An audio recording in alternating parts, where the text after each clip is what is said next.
Labadiena, gerbimieji žiūrovai, vėl moterų A lyga ir paskutinės 11 turo rungtynės, kuriuose susitinka Šiaulių Gintra ir Vilniaus FK Žalgiris, pirmaujančios Transinvest ekipos.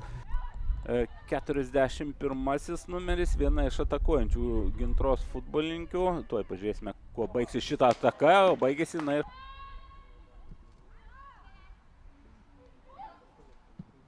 Smūgis tiesiai, kad vėjopa įspūdį gali. Štai toks smūgis, kamuolys. Kampinis prie viešnių vartų. Link antro virpsto kamuolys. Čia gali būti pavojinga. Perdamas į dešinę. Na.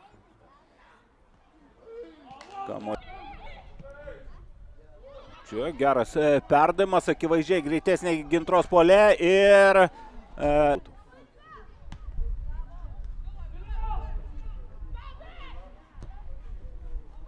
ir štai koks gražus epizodas. MFA Žalgiris Marų 23, o Gintra 22. Galingas smūgis Tenorio ir prarastas, tiesa.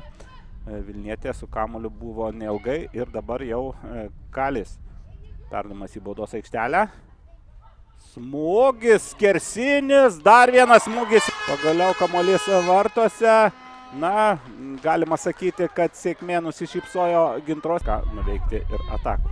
Taigi, norėjau priminti sudėtis, kuomet Gintra įmušė vieną. Smūgis iš už baudos aikštelės ribų, kamuolys pataikė į... Oi, koks smūgis!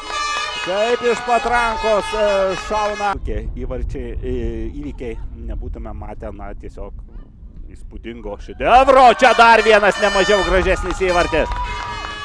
Smūgis iš... Štai dabar daugiau jaunimo, daugiau jaunų lietuvaičių. Gintra atakuoja, Blaževičiūtė, smūgis, virpstas.